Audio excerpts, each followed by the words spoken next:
উহুদ পাহাড় ইসলামের ইতিহাসে অত্যন্ত গুরুত্বপূর্ণ একটি স্থান। এটি সৌদি আরবের মদিনাতুল মুনওয়ারা শহরে অবস্থিত। ইসলামের ইতিহাসে বিশেষ করে উহুদের যুদ্ধ এই পাহাড়ের নামকে অমর করে রেখেছে।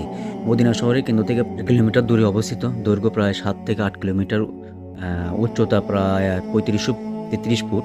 এটি মদিনার সবচেয়ে বড় পাহাড়গুলির একটি। চারপাশে খেজুর বাগান ও মরুভূমি রয়েছে। উহুদের যুদ্ধ 3 হিজরি 625 খ্রিস্টাব্দে ইসলামের ইতিহাসে দ্বিতীয় বড় যুদ্ধ এখানে সংঘটিত হয়েছিল। একদিকে ছিলেন প্রায় 700 জন মুসলিম নবী সাল্লাল্লাহু আলাইহি ওয়াসাল্লামের নেতৃত্বে, আর অন্যদিকে 3000 জন কুরাইশ বাহিনী। প্রথমে মুসলিমরা জয়লাভ করতে যাচ্ছিলেন, কিন্তু তীরন্দাজ বাহিনীর অববদ্ধতার কারণে যুদ্ধের মোড় ঘুরে যায়। হযরত হামজা ইবনে আব্দুল মুত্তালিব রাদিয়াল্লাহু সহ অনেক সাহাবী শহীদ হন। রাসূল সাল্লাল্লাহু আলাইহি ওয়াসাল্লাম উহুদ পাহাড়কে ভালোবাসতেন। তিনি বলেছেন, উহুদ একটি পাহাড় যাকে আমরা ভালোবাসি এবং এটি আমাদেরকেও ভালোবাসেন। সহিহ মুসলিম। উহুদ যুদ্ধে 70 জন শহীদ এখানেই সমাহিত আছেন। এর মধ্যে সর্বাধিক পরিচিত ছিলেন হযরত হামজা ইবনে মুত্তালিব, নবীর চাচা ও ইসলামের সিংহ হযরত মুসাব ইবনে উমাইর রাদিয়াল্লাহু, যিনি প্রথম মদিনায় ইসলাম প্রচার করেছিলেন। উহুদ শহীদের কবরস্থান আজও মুসলিমদের জন্য এক ঐতিহাসিক ও তৌহিদের শিক্ষার স্থান।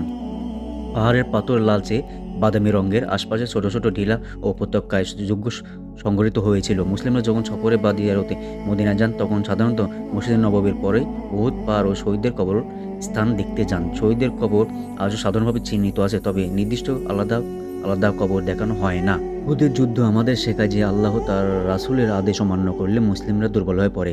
জয় ও পরাজয় আল্লাহর ইচ্ছায় আসে, তাই সবসময় ধৈর্য, অনুগত্য ও আল্লাহর উপর ভরসা করতে হবে।